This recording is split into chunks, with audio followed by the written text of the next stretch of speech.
วัสดีครับวันนี้มาพบกับผมจอไดอ่ะแล้วครับผมวันนี้ผมมากับป่าแม่คนเดิมครับครับผมวันนี้เรามา2 คนครับผมวันนี้เราจะมาหว่านแหนกันครับผมทุกคนเราดูกันว่าวันนี้เราจะได้อะไรบ้างนะครับดูกันนะครับ ที่นั้นแน่ก็น่าจะได้สัก2 ตัว 3 ตัวนะ2 ตัวนี่ได้อยู่แล้วครับจริงเปล่าปะได้ครับจริงครับเพราะว่าที่นี่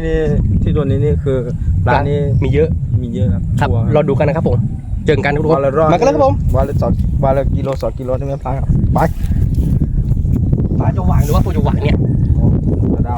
ถ้าแห่ไม่การนี่ไม่ว่ากันนะ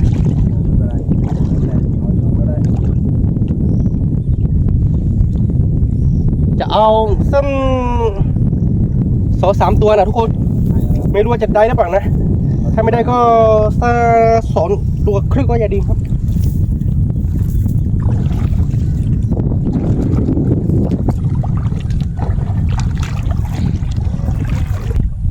ว่าแห่นะครับเราดูนะว่าโอ้โหไม่มีที่เหยียบเลยทุกคน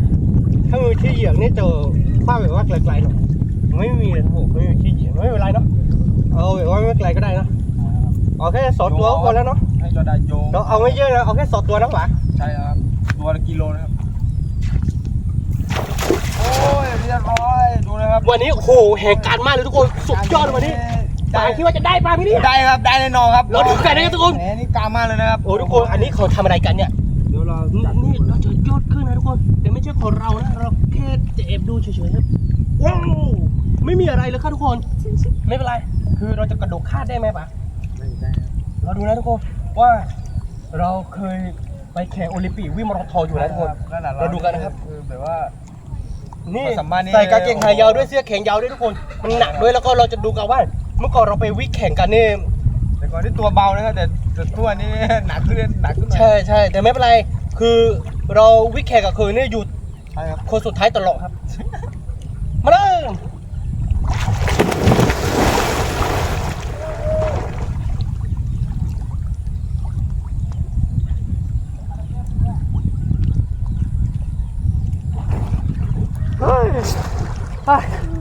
น้ำเย็นจัด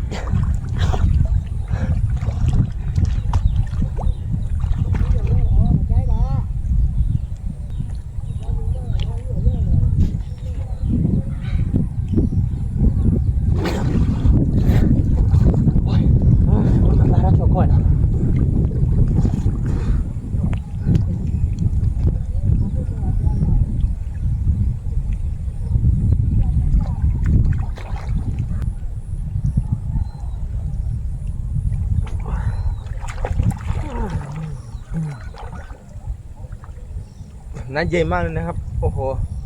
นะครับบนนี่แบบอาจจะอุ่นหน่อยนะครับแต่ข้างล่างนี่โอ้โหเย็นมากนะครับทุกคนตอนนี้มีปลาครับมีปลาตรงกลางครับผมเราได้จัดโดนแล้วนะครับแต่ผมนี่จะจับไม่โดนนะครับ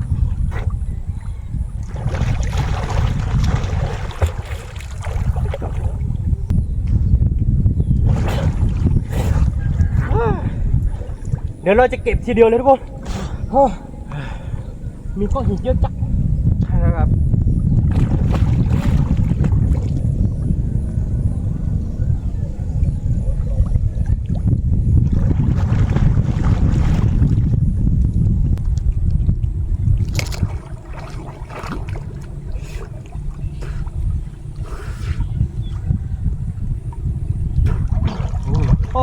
ดูกันนะครับโอ้โหโดนไม่กี่ตัวนะทุกคนเดี๋ยวเราจะเก็บแห่กันแล้วครับผมจอแห่ขึ้นแล้วนะครับดูนะครับว่าจะได้กี่ตัว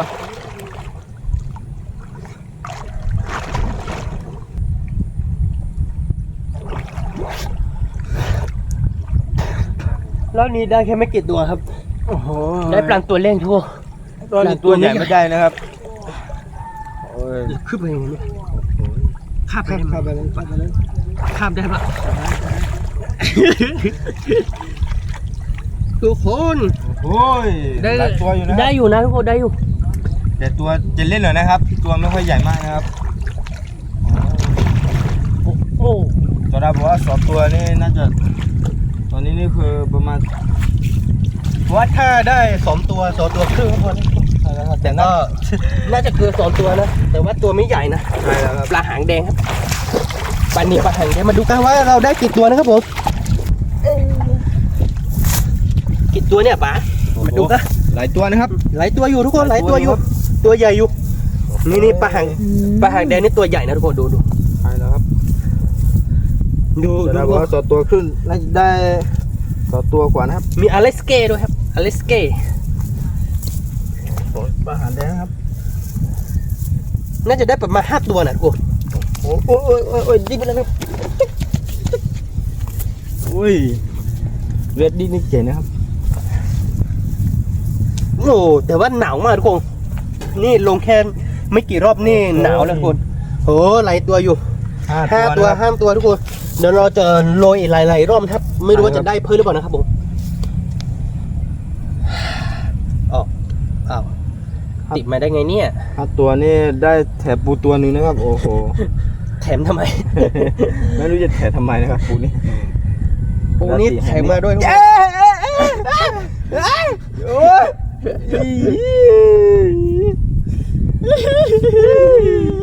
โอ้ยจอดาจักกันเลยโอ้โหโอ้โหโดนปูนี่นะครับโอ้โหนิ้วเกือบขาดนะครับดูดิโอ้โหโอ้โหนิ้วเกือบขาดนะครับ ขาดไปแล้วชิ้นนึง โอ้ยดูนะครับผมจะทีไปนะครับ ปลาอ้อย โโห ปลาอ้อย ไม่เอานะครับอ๋อตักรอบว่าจะเก็บไว้โอ้เก็บไว้นะครับแต่ผลนี่ไม่เอาแล้วถ้าเป็นผลนี่ผมโยนทิ้งมาเลยนะครับไม่ไหวนะครับ ที่เจอนี่ลองใหม่ทุกคนลองใหม่ ใช่ครับ ลองใหม่ไม่ได้ก็ต้องได้บ้านเลยเนาะปากเนาะ ใช่แล้วครับอย่างน้อยก็จอบเพิ่มสัก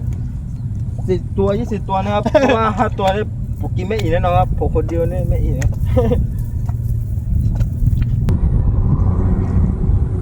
นี่ยัง ครับจะได้จะโลไปขายนะครับไปขายนะครับ เอ๊ะใช้ได้อยู่ใช้ได้อยู่ ใช่ครับ แต่มันไม่กันเท่าไหร่นะ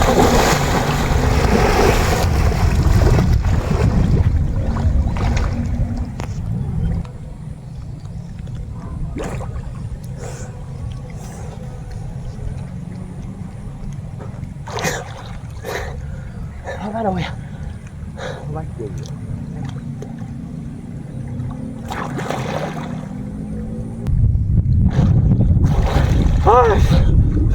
คือตอนนี้ยังจับปลาไม่ได้สักตัวเลยกูแต่ไม่เป็นไรวะมีตัวหนึงมี โอ้มีค แต่ รับ ไม่รู้ว่ามันคือปลาอะไรนะมันโดนขาเมื่อกี้กู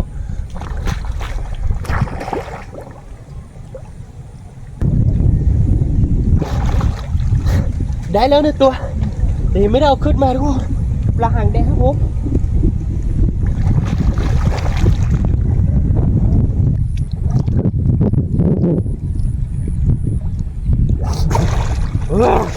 โดนกี่ตัวปะ โอ้โหดูกี่ตัวนี่ไม่รู้นะที่แน่ๆนี่ต้องได้สักตัวหนึ่งนะครับโอ้โหรอบนี้นี่ไม่ค่อยได้นะครับเพราะจับไม่ค่อยโดน ไม่โดนปลาทุกคน โอ้ย ตอนนี้หนาวมากทุกคนหนาวมาก ไม่ว่าจะได้ไหมครับดูกันนะครับ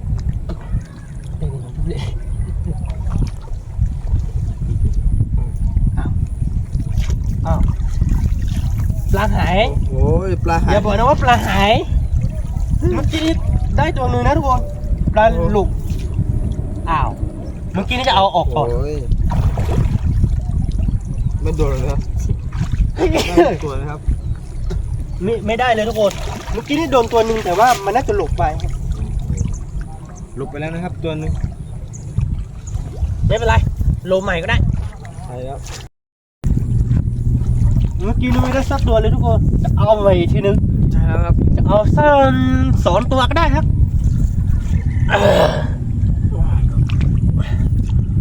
ตอนนี้ผมจากกระดักเขาอยู่นะครับ ไม่รู้ว่าจะโดนปลาไหมครับ ตัวนี้พอไปนะครับโอ้ที่แน่ๆนี่ที่แน่ๆนี่โอ้โหไม่โดนเลยนะครับโอ้โห คือตรงนี้เดินไม่สะดวกทุกคนนึงก็หิวเยอะมากครับ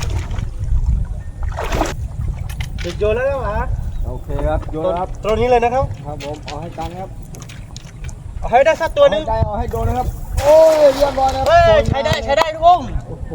สวยงามเลยครับให้ตังนะครับ เดี๋ยวกามอยู่ให้กามอยู่เพราะว่ารอบนี้จะได้ข้าม2 ตัวนะ ใช่แล้วครับ โอเค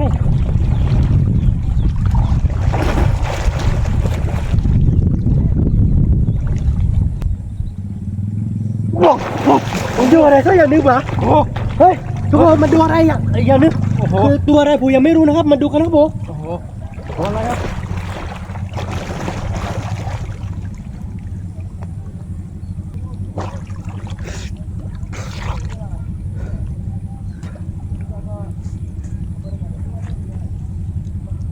จอร์แดนนี่จัดโดนอะไรนี่ไม่รู้นะครับโอ้โห ตอนนี้เมื่อกี้นี่มันโดนรอบนึงตัวอะไรผมไม่รู้ครับมึงเลือกโอ้น่ากลัว เป็นยังไงครับ ตกใจหมดเลยทุกคน จัดดูเนี่ย เราดู เป็นยังไงครับ น่าจะเป็นปลาตัวใหญ่ครับ โอ้โห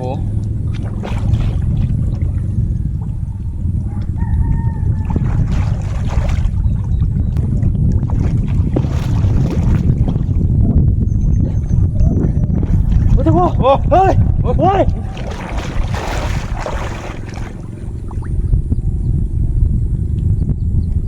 เฮ้ยตอนนี้ได้แล้วโอ้ยตัวใหญ่ตัวใหญ่โอ้ยตัวใหญ่โอ้ทุกคนมันกัดดูโอ้ยทุกคนโอ้ทุกคนได้แล้วดูโอ้ยตัวใหญ่โอ้จัดเลยครับจัดเลยนะครับโอ้โหเดี๋ยวหลุดนะครับโอ้ยจะดันลงไปเลยครับดันไปจัดเลยนะครับ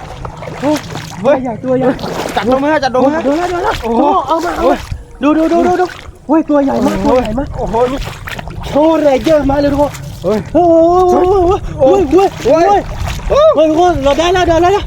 โอ้ยดีจุดตุกเนี้ยตอนนี้มันน่าจะตายแล้วทุกคนตุกมาขาดแล้วทุกคนเหลือแต่หัวดูปลาอะไรครับทุกคนโอ้ยปลาสับปะหลัดวะเนี่ยโอ้โหน่าจะเป็นปลาสับปะหลาดทุกคนดูเรายังไม่เคยได้เลยนี่ตัวใหญ่มากนะครับดูโอ้โหปลาสับปะหลัดด้วยนะครับโอ้โหมีขาด้วยครับมีขาด้วยทุกคนขาเยอะมากเลยตัวนี้ดูโอ้ปลาสับปะหลัดนะครับโอ้วันนี้ไม่ต้องหาปลาแล้วทุกคนได้ปลาตัวนี้เขากี่กันหรือเปล่าเนี่ยโอ้ยนี่เขาจะกี่กันไหมครับเนี่ยไม่รู้ว่ากี่ได้หรือเปล่าป๋าโอ้ทีนี้ตัวใหญ่มากทุกคนดูนะครับโอ้มีฟ้าด้วยทุกคนมีฟ้าด้วยดูโอ้ฟ้ามันแหลมมากทุกคนเนี่ยกัดทีนี้ทุกคนดูนะกัดนิ้วผมนี่โอ้โหนี่ทุกคนดูขึ้นเลยนะครับฟ้าไม่เป็นแบบนี้นะทุกคนฟ้าเป็นแบบนี้ครับคือซื้อปลาแบบนี้นี่มันอันตรายมากๆครับทุกคนใช่แล้วครับคือเคยเห็นมาก่อนนะครับปลากี่ได้ไหมป๋าเราจะต้องรอดูครับเพราะว่าเนื้อมันแบบว่าเวลาจัดนี่แบบมันนุ่มๆอยู่นะครับใช่มันน่าจะกินได้เนาะโอ้ดูทุกคนตัวใหญ่มากเลยว้าวใหญ่มากนะไม่เคยจัดตัวใหญ่ทุกคนโอ้โหดูวันนี้ได้กินแน่ๆครับใช่แล้วครับจะรอจัดตัวอะไรผมไม่รู้นะครับผมดูกันนะครับต้องรอดูนะครับเนื้อมันจะหวานหรือว่าจะเค็มนะครับโอ้ไม่คิดไม่ฝันว่าในบ่อแบบนี้มันจะมีปลาแบบนี้ทุกคนผมเคยดูแต่ในทีวีนะเขาเรียกว่าปลาดาวหรือเปล่าเนี่ยโอ้น่าใช่นะโอ้ดูทุกคนนะครับโอ้ปลาเอาขึ้นไปนะปลาเดี๋ยวผมจะเกี่ยแหนะปลาเราไปทำกินกันดูไปให้ตักเราดูใกล้ๆโอ้ตัวใหญ่มากโอ้ยปลาสับปะหลาดนะครับไม่เคยเจอมาก่อนนะครับดูนะครับจะรอไปทางกีดูนะครับว่าเนื้อจะอร่อยให้ไหนนะครับโอ้ยเนื้อต้องจัดดีๆนะครับหลบกินแหแล้วนะปลาได้ตัวเดียวพอแล้วตัวใหญ่แล้วครับโอ้ได้ปลาตัวใหญ่นะครับให้จอได้กี่แหนะครับโอ้ทุกคนไม่คิดว่ามันจะมีปลาตัวใหญ่เลยนะคือตอนนี้ผมจะเก็บแหแล้วผมไม่เอาปลาอย่างอื่นแล้วทุกคนดูนะครับในบ่อแบบนี้นี่มีปลาสับปะหลาดด้วยนะครับโอ้โหไม่ธรรมดานะครับดูแบบนี้ต้องไปญาติดูนะครับ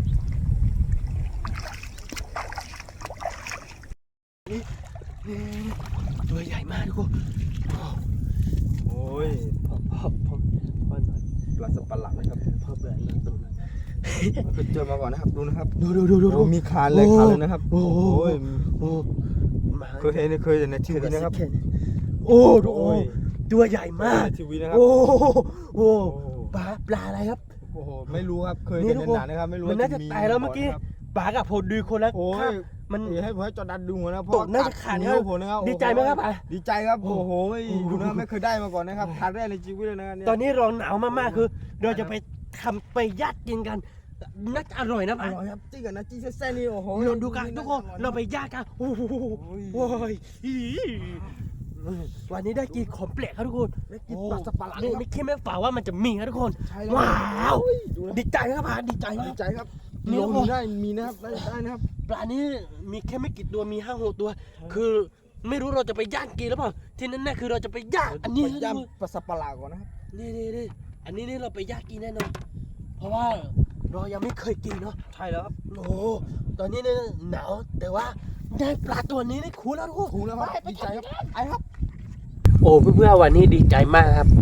ไม่คิดว่าเรามาทอดแห่แล้วก็จะได้ปลาอะไรผมไม่รู้ครับทุกคน ได้สับปะหลาด นี่ ปลาสับปะหลาด ปลาแบบนี้ผมยังไม่เคยกินครับผมคือผมมาวันแห่วันนี้กับปากแม่ได้มาหนึ่งตัวนะครับ นะครับโอ้โห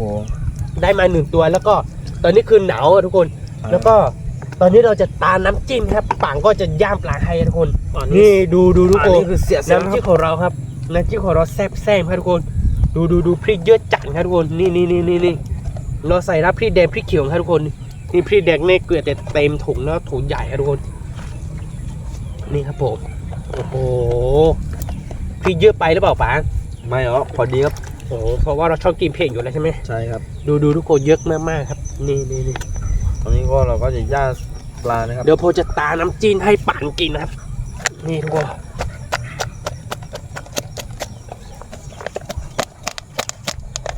โอ้โหแค่ได้กลิ่นนี่ได้กลิ่นพริกนี่หอมแล้วอ่ะทุกคนโอ้โห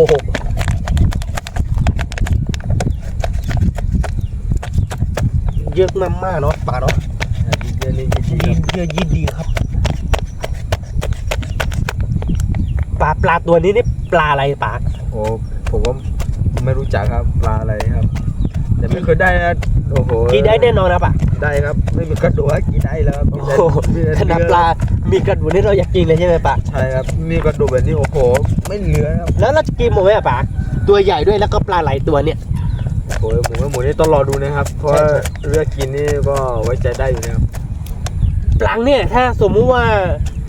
เราให้ตากล้องกินนี่ตากล้องกล้ากินไหมเนี่ย โอ้ยไม่รู้เหมือนกันนะฮะก็แต่ก็นี่นะ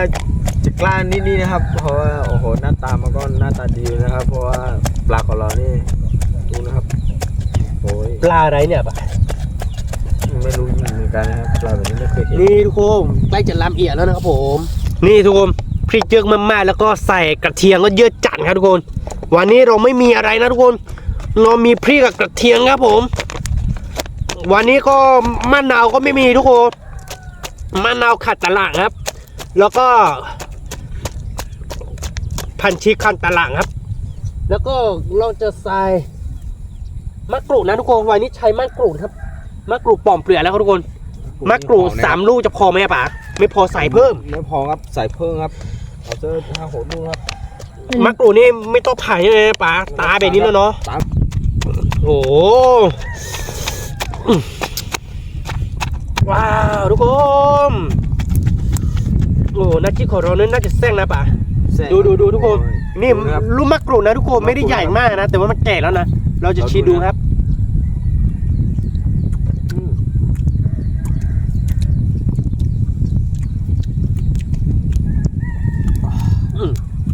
อร่อย เปรี้ยวมากทุกคน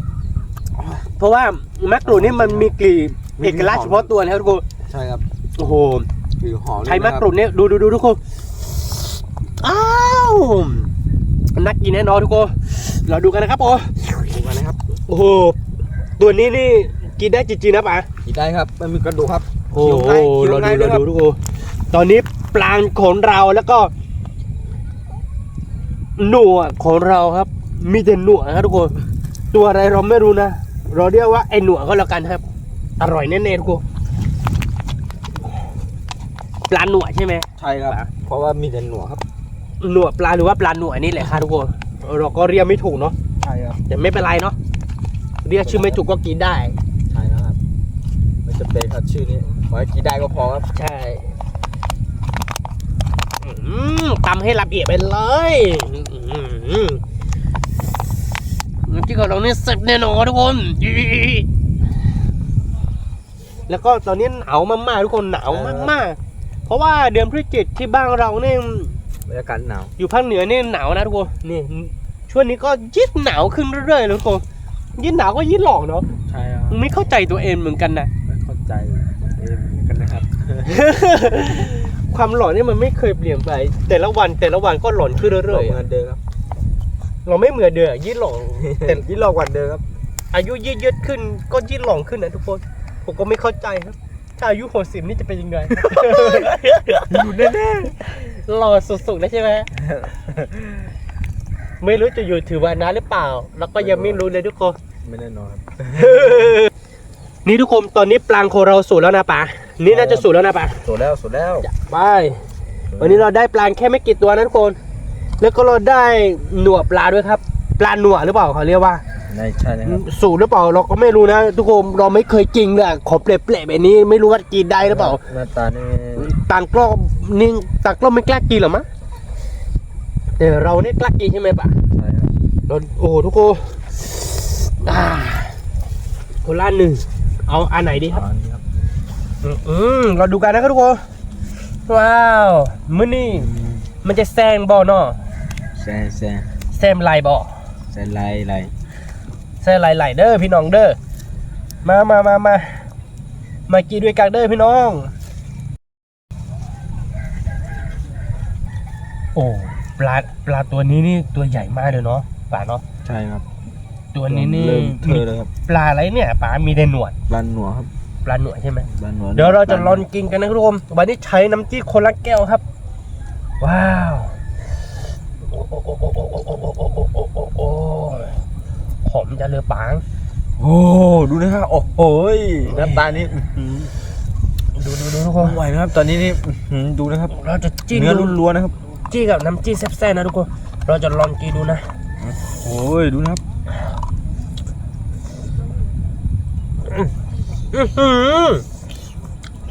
คือปลาอะไรอ่ะบ้าอร่อยจังเลยอ่ะ ปลาหนัว อืม อร่อยจริงครับจริงครับเนื้อหวานครับ โอ้ปลาแบบนี้นี่ถ้าขายนี่ราคาน่าจะหลายบาทนะป๋า ใช่ใช่ ว้าว แต่ไม่ขายดีกว่านะกินดีกว่า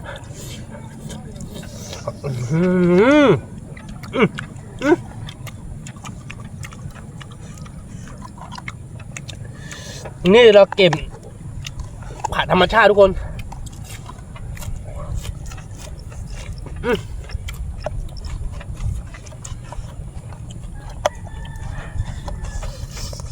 นะจีแซ่บมากๆทุกคน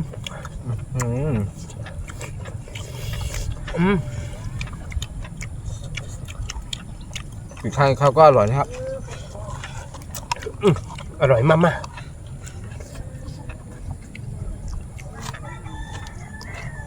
ปลาแบบนี้นี่ถ้าได้หลายตัวก็ดีเนาะ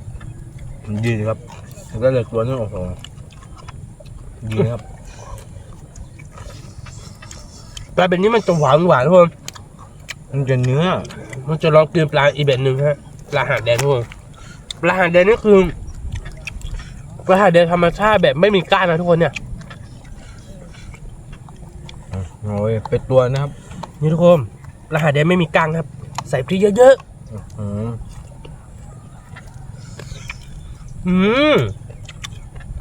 ปลาหางแดงก็อร่อยเหมือนกันนะเนี่ย งอครับ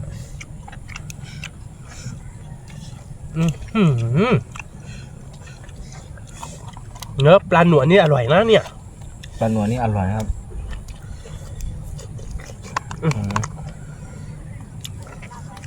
ปลาหนวดเนี่ยทุกคนเนื้อมันจะหวานมันจะเหนียวนิดนึงครับ เนื้อเหนียวจะอร่อยครับ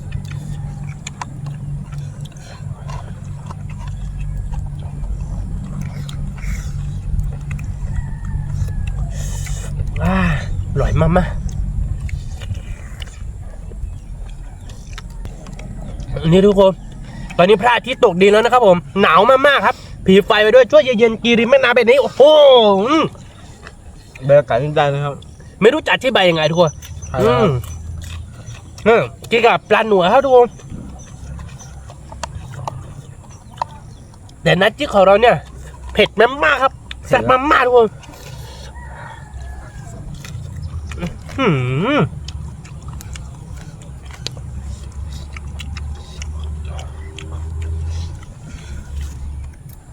เพื่อนๆมันกินแบบนี้นะตอมแรกที่โตดเดีย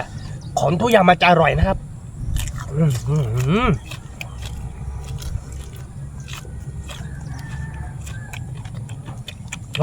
ปลาหนวดเนี่ย นี่หน่อยครับ เราไม่รู้ว่ามันมีตัวหรือเปล่านะหรือว่ามันมีแต่หนวด น่าจะมีแต่หนวดนะครับ เพราะว่าผู้เห็นแต่หนวดนะครับ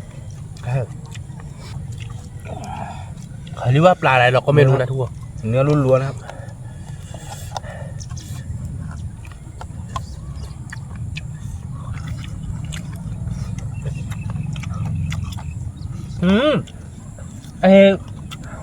ตัวปลาคอหนวดทุกคนมันจะกรุบกรุบกรอบกรอบอะไรผมเรียกไม่ถูกนะ ใช่ค ป รั ลา บกรอบๆนะครับ อร่อยมาก อร่อยมากๆอร่อยจัดโอ้อร่อยจี๊ดๆทุกคน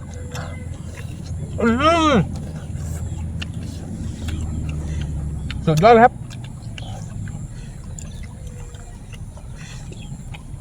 กินคู่กับผักที่คือตามธรรมชาติแบบนี้อร่อยทุกคน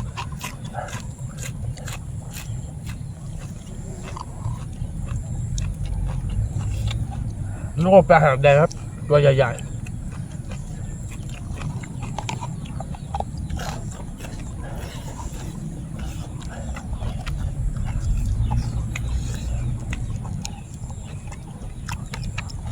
มักกรุบทุกคน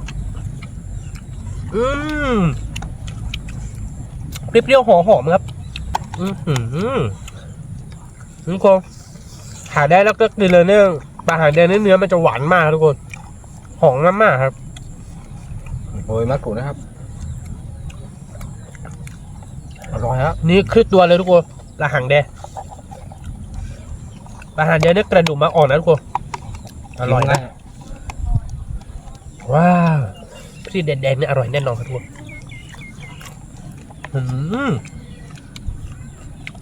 เดี๋ยวปลาหนวดนี่ไม่มีกระดูกนะครับ ใช่ปลาหนวดเนี่ยผมไม่รู้นะทุกคนมันไม่มีกระดูกเลยทุกคนแต่ก็อร่อยมากเลยอะ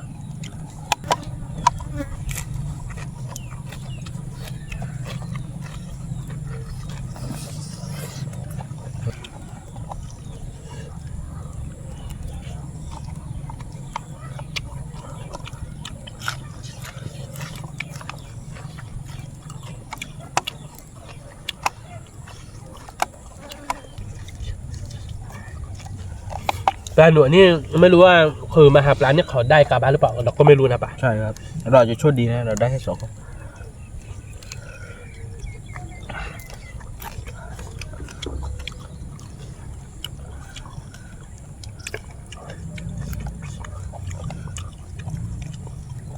ปลาหนวดเนี่ยทุกคนกินคู่กับที่สีแดงๆแบบนี้โอ้โหอร่อยจัด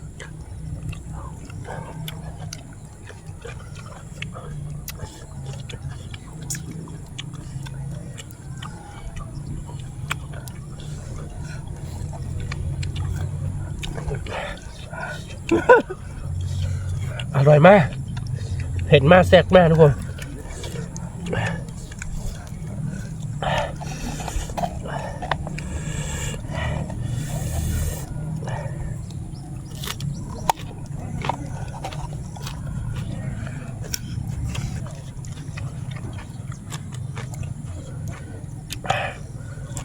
แบ่งกันนะครับคนละครึ่ง โอ้ย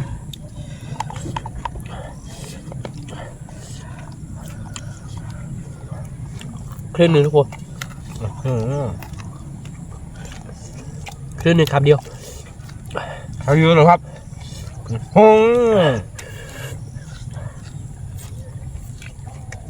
สุดยอดนะครับ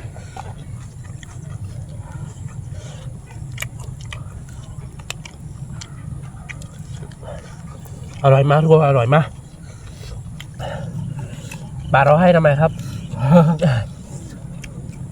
ไม่ต้องเราให้หรอกปลาหนวดยังมีอยู่นักเกี้ยอร่อยทุกคนกินตัวร้องไห้เลยครับ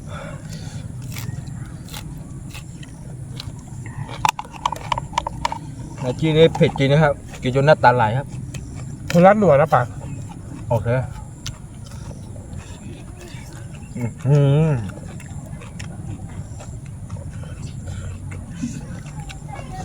ว้าว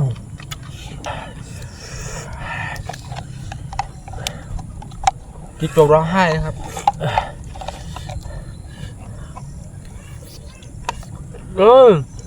กรุบๆอีกแล้วทุกคน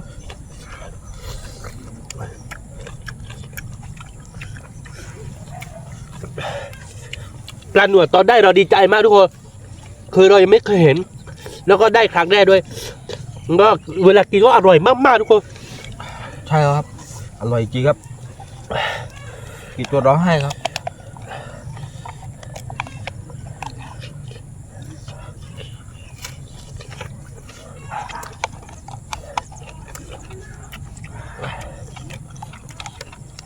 กระเทียมครับ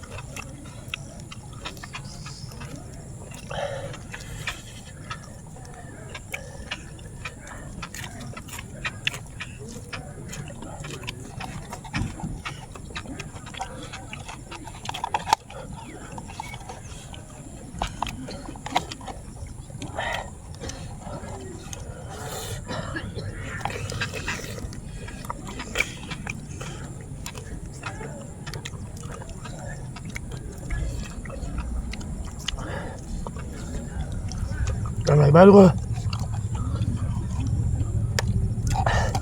มากินด้วยกันอร่อยปะ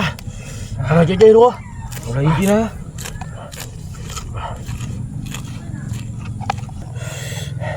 ทุกคนดูโอ้เนี่ยทุกคนอร่อยจัดนะมาดูอ่า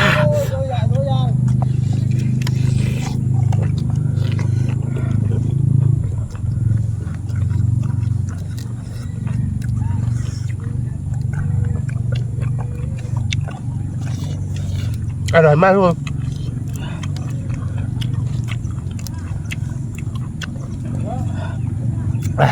เผ็ดมาก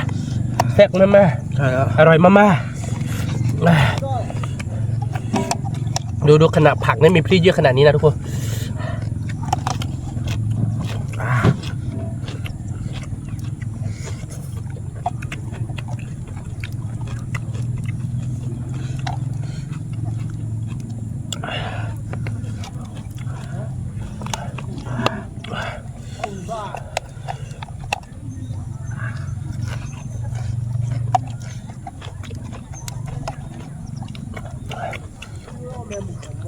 ดูเพื่อน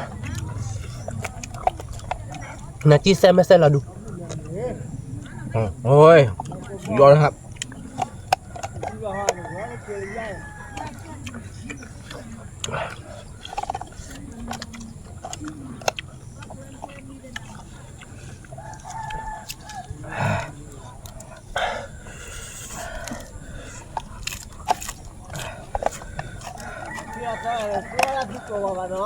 อร่อยมากทุกคนอร่อยมาก อร่อยจริงนะฮะ หมดเลยดูปลาจากเทนาจิเราดู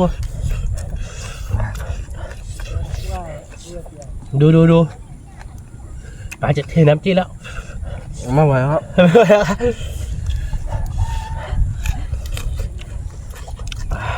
เราจะหมดเลยทุกคน